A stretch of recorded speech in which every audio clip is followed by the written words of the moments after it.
दोस्तों, इस वीडियो में आप देखेंगे 2024 में रिलीज हुई एक फैंटेसी थ्रिलर मूवी की कहानी जो एक ड्रैगन लड़की और एक साधारण इंसान के बेइंतहा प्यार पर आधारित है, जिसमें वो लड़की अपनों के खिलाफ जाकर हर कदम पर उस लड़के का साथ देती है और उसे बचाने के लिए दुनिया भर के शैतानी शक्तियों से लड़ती भी है। लेकिन फिर कुछ ऐसा होता है कि सब कुछ बदल जाता है। तो इस दिल छू लेने वाली फैंटेसी स्टोरी में आगे क्या कुछ होता है, ये जानने के लिए वीडियो को पूरा आखिरी तक जरूर देखें। अब कहानी शुरू करते हैं। फिल्म की शुरुआत में ड्रैगन कबीले की छोटी राजकुमारी रुओ पहले की एक घटना के बारे में बताते हुए कहती है कि आज से 300 साल पहले दानव गठबंधन की रानी ने दुनिया में आतंक मचा दिया था। तो उसको हराने के लिए ड्रैगन कबीले और कुनलुन परीलोक के लोगों ने एक साथ मिलकर उसका मुकाबला किया और उसे मेरे शरीर के अंदर कैद कर दिया। पर जब वो दानव रानी मुझ पे हावी होने लगी तो परीलोक के एक राजकुमार ने मुझे बचाने के लिए अपनी जान कुर्बान कर दी और 300 साल बाद यानी अब उस राजकुमार का जन्म एक साधारण इंसान के रूप में हुआ जिसका नाम वांग होता है। अगले सीन में कुछ सालों बाद का वक्त दिखाया जाता है, जहां फॉक्स दानों की गुफा में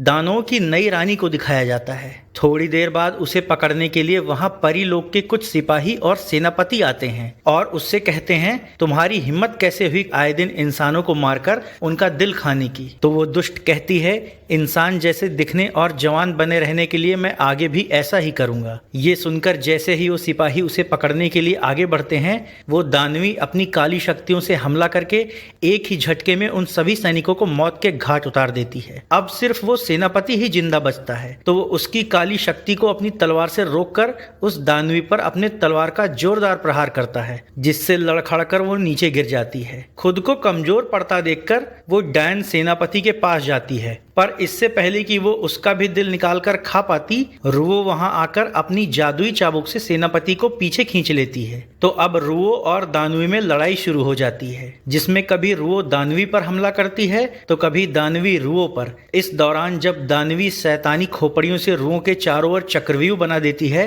तो रुओ अपनी शक्ति से तालाब के पानी को हथियार में बदलकर दानवी पर जोरदार हमला करती है। लेकिन तभी सेनापति पीछे से रुओ पर तलवार से हमला कर देता है, जिससे रुओ घायल हो जाती है। जबकि वो सेनापति दानवी को संभालने लगता है और वो रुओ से कहता है, तुम इसे अमरबेल की पत्ती दे दो ताकि ये इंसान बन सके। दरअसल सेनापति दानवी के झूठे प्यार के जाल में फंसा हुआ था। उसे लगता था कि दानवी भी उसे प्यार करती है, इसलिए उसे अमरबेल की पत्ती दिलाने के लिए उसने दानवी के साथ मिलकर ये नाटक किया। लेकिन वो दानवी सेनापति का भी दिल निकाल कर खा जाती है। ये देखकर रुओ कहती है, तुम्हें पता है कि अमरबेल की पत्ती दुनिया में सिर्फ मेरे ही शरीर में है और इसमें ऐसी शक्ति है जिससे मरे हुए आदमी को न सिर्फ जिंदा किया जा सकता है बल्कि दानवों को भी इंसान बनाया जा सकता है। पर तुम चाहे जितनी भी कोशिश कर लो, ये तुम्हें कभी नहीं मिलेगी। ये सुनते ही दानवी गुस्से में आकर उसे अपने कपड़ों में जकड़ने के लिए हमला करती है। तो इससे बचने के लिए रुओ अपने ड्रैगन वाले रूप में आकर आसमान की ओर बढ़ जाती है। अब उसे पकड़ने के लिए दानवी भी अपने लोमड़ी राक्षस वाले रूप में आ जाती है। इसके बाद दोनों के बीच आसमान में फिर से युद्ध शुरू हो जाता है, जिसमें रुओ अपने ड्रैगन वाले रूप में आकर दानवी के आसपास एक ऊर्जा सोखने वाला पिलर खड़ा कर देती है, लेकिन दानवी उन पिलर्स में ब्लास्ट कर देती है। इसके बाद यहाँ से आगे 3 साल के बाद का वक्त दिखाया जाता है, जहाँ हम वांग को देखते हैं, जो कि मनुष्य के रूप में पुनर्जन्म लेने के बाद अब युवा हो चुका होता है और वो अपनी दादी की आंख ठीक करने के लिए जंगल से एक जादुई पौधा लाने के लिए आया हुआ होता है। फिर जैसे ही वो पौधा उठाता है, वहां एक लोमड़ दानव आकर उससे पौधा छीनने की कोशिश करता है। अब इससे पहले कि वो वांग को पकड़ पाता, रुओ वहां आकर उस दानव से भिड़ जाती है। इस लड़ाई में दोनों एक दूसरे पर जोरदार हमला करते हैं, पर जब रुओ कमजोर पड़ने लगती है तो वो अपने शरीर में मौजूद अमरबेल की पत्ती के शक्ति से उस दानव पर हमला करती है और इसके बाद वांग को अपने साथ लेकर वहां से गायब हो जाती है। पर उस पत्ती से निकली शक्तिशाली ऊर्जा से दुनिया भर में उसे ढूंढ रहे दानवों को ये पता लग जाता है कि वो पत्ती रुओ के शरीर में ही मौजूद है। अगले सीन में वांग को रुओ के साथ अपने दादी के घर में दिखाया जाता है, जहां वो अपनी दादी को वो औषधीय पौधा देकर कहता है, इससे आपकी आंखें ठीक हो जाएंगी और आप फिर से देख सकेंगी। इसके बाद वांग रुओ से प्यार जताते हुए कहता है, मैं सारी जिंदगी तुम्हारे साथ रहना चाहता हूँ। तो रुओ कहती है, मैं तो पिछले जन्म से ही तुम्हारे साथ हूँ। पर तभी वहाँ रुओ का राजकुमार भाई आ जाता है और वो रुओ से कहता है, हम लोगों को लगा था कि तुम मर गई थी, पर जब तुमने अमरबेल की पत्ती का प्रयोग किया तो उसकी ऊर्जा से हमें ये पता लगा कि तुम अभी भी जिंदा हो। मैं तुम्हें अपने साथ राजमहल ले चलने आया हूँ। तो रुओ कहती है, लड़ाई के बाद मैंने अपनी मौत का नाटक किया था क्योंकि मैं वांग के साथ रहना चाहती थी। तभी वहां एक गुप्त द्वार खुलता है और वांग को कोई उसके अंदर खींच लेता है। फिर अगले सीन में दानवी का दरबार दिखाया जाता है जहां वो अपनी सेविका शीना के साथ बैठी होती है और उसके सामने उसके दानों गुलाम चपटा, बौना और दोमुहा खड़े होते हैं। फिर चपटा और दोमुहा वांग को दानवी के सामने पेश करते हैं। तो उसको देखते ही दानवी की सेविका शीना वांग का दिल निकालने जाती है, पर तभी वहां रुओ पहुंच जाती है और वो शीना को दूर झिटक देती है। तो दानवी अपने गुलामों से रुओ पर हमला करने को कहती है, लेकिन रुओ इन दानों गुलामों पर भारी पड़ने लगती है। ये देखकर दानवी भी रुओ पर हमला करने लगती है। इस दौरान मौका देखकर शीना वांग का दिल निकाल लेती है। ऐसा होते ही रुओ वांग को पकड़कर रोने लगती है, लेकिन अब तक रुओ का गुरु याओ भी वहां आ जाता है और वो रुओ से वांग को वहां से ले जाने को कहता है। इसके बाद गुरु भी वहां से चला जाता है। उधर रुओ अपने शरीर में मौजूद अमरबेल की पत्ती से वांग को ठीक कर रही होती है। इस दौरान गुरु भी वहां आ जाते हैं और वो रुओ से कहते हैं, अमरबेल की पत्ती तुम्हारे शरीर में इसलिए डाली गई थी ताकि 300 साल से तुम्हारे शरीर के अंदर कैद पहले वाली दानव रानी तुम पर हावी न होने पाए और उसकी शक्ति से वो अंदर दबी रहे। पर तुमने अमरबेल की पत्ती की शक्ति का प्रयोग वांग को जिंदा करने के लिए कर दिया है, जिससे पत्ती की शक्ति कम हो गई है और अब वो पुरानी दानव रानी तुम्हारे शरीर पर हावी हो जाएगी। तो रुओ उनसे पूछती है कि कितना वक्त बचा है मेरे पास। गुरु बताता है कि सिर्फ 7 दिन। फिर रुओ कहती है, तो मैं 7 दिन बाद खुद के शरीर को ही नष्ट कर दूंगी, जिससे मेरे साथ साथ वो भी मारी जाएगी। लेकिन मैं चाहती हूँ मेरे प्यार की वजह से मेरे जाने के बाद वांग मेरे लिए दुखी न हो, इसलिए आप उसके दिमाग से मेरी याददाश्त पूरी तरह से मिटा दो। फिर वो बेहोश हो जाती है। इस दौरान वांग की आंख खुल जाती है तो वो गुरु से कहता है कि मैंने सब सुन लिया है कि उसने आपसे क्या कहा है। अब उसके खातिर मैं उसको जताऊंगा कि जैसे सच में मेरी याददाश्त मिट गई है, पर आपको मेरी याददाश्त मिटाने की जरूरत नहीं है। तो गुरु उसकी बात मान लेते हैं। उधर दानव महल में दानवी बूढ़े चेहरे के साथ बैठी होती है क्योंकि आज उसको किसी इंसान का दिल खाने को नहीं मिला था। तभी वहां उसकी सेविका एक दिल लेकर आती है और कहती है कि रुओ ने अपने शरीर की अमरबेल पत्ती वांग के शरीर में डाल दी है। अगर तुम उसका दिल निकाल कर खा लो तो तुम्हें जवान इंसान बने रहने के लिए रोज रोज दिल खाने की जरूरत नहीं पड़ेगी। दूसरी ओर रुओ पर उसके शरीर में कैद दानवी हावी हो जाती है और वो उसके शरीर पर कब्जा करके अपने रूप में आ जाती है। इसके बाद वो अपने दानव महल में जाती है। तो रुओ को वापस लाने गुरु भी उसके पीछे पहुंच जाता है। वहां वो गुरु से कहती है, 7 दिन के भीतर मैं इस शरीर पर पूरी तरह कब्जा कर लूंगी। ये सुनते ही गुरु उस पर एक मंत्र वाला पानी छिड़कता है, जिससे कुछ देर के लिए वो फिर से रुओ के शरीर में दब जाती है। अब गुरु जल्दी से रुओ को संभालता है। अगली सीन में वांग को दिखाया जाता है। जब उसकी आंख खुलती है तो वो नई दानवी के अड्डे पर होता है और दानवी उसके शरीर से अमरबेल की पत्ती निकालने की कोशिश करती है, पर उसको झटका लगता है। अब इससे पहले कि वो फिर से वांग की ओर बढ़ती, गुरु वहां पहुंच जाता है और दानवी से लड़ना शुरू कर देता है। तो दानवी भी गुरु पर जोरदार हमला करती है। इस दौरान रुओ वांग के पास जाती है, पर वो किसी तकलीफ में होता है, इसलिए वहां मौजूद पानी के कुंड में कूद जाता है। उसे बचाने के लिए रुओ भी उसके पीछे कूद जाती है और उसे किस करके ऊपर लाने लगती है। इधर ऊपर गुरु और दानवी में लड़ाई जारी रहती है। अब तक रुओ वांग को बाहर ले आती है और फिर वो तीनों वहां से चले जाते हैं। अगले सीन में सोए हुए वांग के पास बैठी रुओ गुरु से कहती है कि दानवी भले ही इसके शरीर से अमरबेल की पत्ती न निकाल पाई हो, पर वो इसकी जान तो ले ही सकती है ना।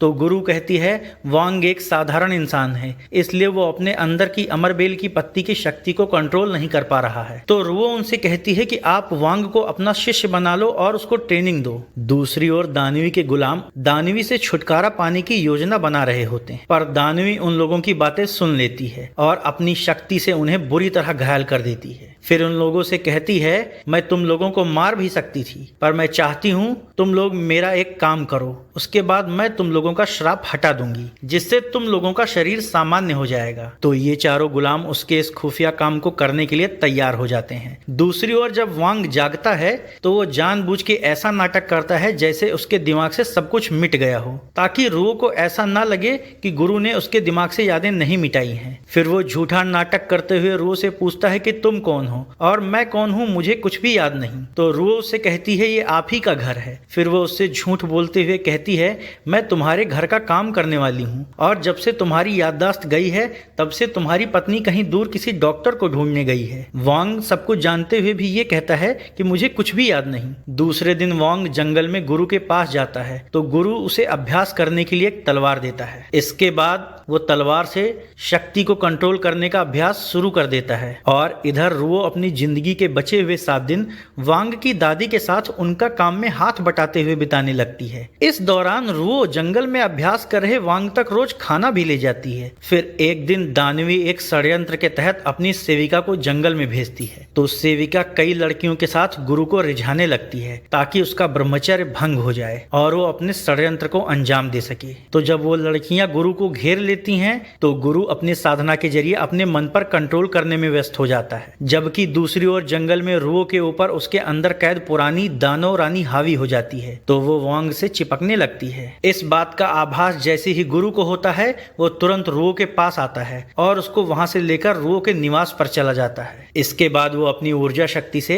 रुओ के शरीर पर हावी पुरानी दानव रानी को दबाने लगता है। थोड़ी देर बाद जब वांग वहां पहुंचता है तो गुरु उसे बताता है कि अब रुओ के पास ज्यादा समय नहीं बचा है। दूसरी ओर सेविका दानवी से कहती है कि मुझे पता लगा है कि वांग की याददाश्त जाने के बाद रुओ ने उससे झूठ बोला है कि उसकी पत्नी दूर कहीं गई है, तो अब हम इस झूठ का फायदा उठाएंगे। इधर जब घर के अंदर रुओ और वांग बात कर रहे होते हैं तभी एक साजिश के तहत दानवी वहां एक जादुई द्वार खोलकर रुओ का अपहरण कर लेती है तो वांग उसको इधर उधर ढूंढने लगता है। इस दौरान जंगल में घोड़े पर सवार एक आदमी एक औरत को पकड़ने की कोशिश कर रहा होता है तो वांग उस पर हमला करके उस औरत को बचा लेता है और उसे अपने घोड़े पर बिठा लेता है। दरअसल ये दानवी ही थी जो इस तरह से नाटक कर रही थी ताकि वांग के करीब जाकर उसका दिल खा सके। फिर वो वांग से कहती है मैं तुम्हारी पत्नी हूँ, तुम्हारे लिए डॉक्टर ढूंढने गई थी। ये सुनकर वांग सब समझ जाता है क्योंकि उसकी याददाश्त तो गई ही नहीं थी। वो जान जाता है कि ये दानवी ही है और रुओ को किडनैप करने के बाद मेरे पास पत्नी बनकर आई है, इसलिए रुओ को उसके पास से छुड़ाने के लिए वो उसे ऐसा जताने लगता है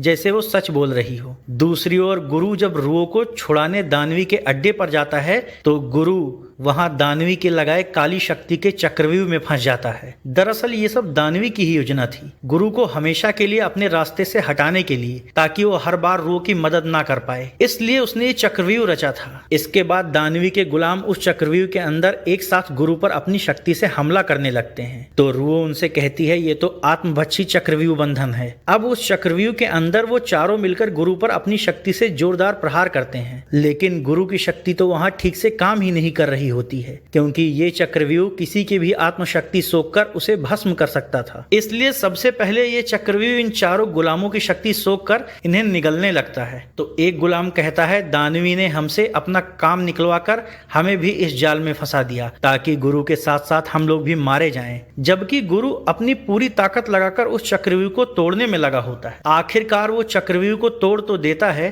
पर अब तक वो मरने के कगार पर पहुंच चुका होता है, इसलिए मरते मरते वो रुओ को एक गोली देते हुए कहता है ये गोली 2 दिन के लिए तुम्हारे अंदर की दानवी को दबा सकती है पर उसके बाद 7 दिन पूरे हो जाएंगे और वो तुम्हारे शरीर पर हावी हो जाएगी। फिर गुरु मर जाता है तो रुओ बहुत दुखी हो जाती है क्योंकि वही उसके ऐसे हिमायती थे जो हर कदम पर उसका साथ देते थे। इसके बाद रुओ गुरु को जंगल में दफना देती है। दूसरी ओर दानवी वांग से संबंध बनाने की कोशिश करती है तो वांग उसे बहाने से मना कर देता है। इसके बाद वो उसके साथ घर जाती है। थोड़ी देर बाद जब रुओ वहां वांग से मिलने जाती है तो दानवी को उसकी पत्नी बने देखकर वो हैरान रह जाती है। अब इशारे से दानवी रुओ से कहती है मैंने गुरु को तो मार मार ही डाला है। अब अगर तुम वांग को जिंदा रखना चाहती हो तो तुम्हें मेरी हर बात माननी होगी। वांग को नुकसान न पहुंचे इसलिए रुओ खामोश रह जाती है। तो अब दानवी वांग की पत्नी बनकर रुओ के घर में रहने लग जाती है। इस दौरान उसकी सेविका उससे कहती है,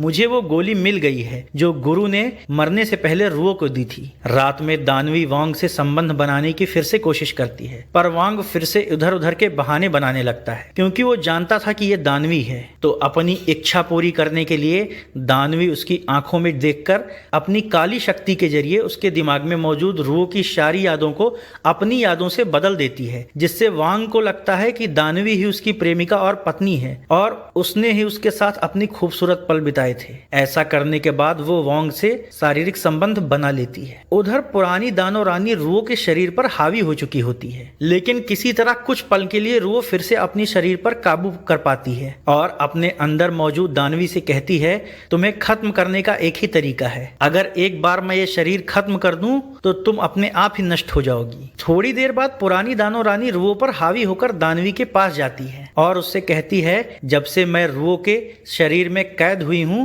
तुम नई दानो रानी बन बैठी हो, इसलिए आज तुम्हें मारकर मैं फिर से अपनी गद्दी पालूंगी। तो अब दोनों में लड़ाई शुरू हो जाती है। इसमें पुरानी दानो रानी दानवी पर भारी पड़ रही होती है और उसे अपनी शक्ति से जकड़ देती है। फिर वो उसकी ऊर्जा चूसने लगती है, लेकिन इस दौरान दानवी की सेविका दानो रानी के मुंह में चालाकी से गुरु द्वारा दी हुई गोली डाल देती है, जिससे दानो रानी रुओ के शरीर में फिर से दब जाती है और रुओ फिर से अपने शरीर पर काबू पा लेती है। दूसरे दिन नहाते वक्त दानवी रुओ से कहती है, मैंने उसके साथ संबंध बना लिया है और अब वो मुझे चाहने भी लगा है। दरअसल रुओ को ये नहीं पता होता कि इसने वांग के दिमाग से उसकी यादों को बदलकर वहां अपनी यादें भर दी हैं। तो रुओ उससे कहती है, ये नहीं हो सकता। इस पर दानवी उससे कहती है, अगर तुम्हें यकीन नहीं है तो मैं तुम पर अपने इस शरीर की खोल चढ़ा देती हूँ, जिससे ऊपर से तुम मैं बन जाओगी और फिर तुम उसके पास जाना। अगर वो तुमसे प्यार करे और संबंध बनाए तो समझ जाना कि अब वो मेरा हो चुका है, क्योंकि उसको नहीं पता चलेगा कि उस वक्त मेरे शरीर में तुम हो। रुओ इसके लिए तैयार हो जाती है। तो दानवी अपनी इंसानी खाल उतारकर रुओ को पहना देती है। अब रात को जब वांग वहां आता है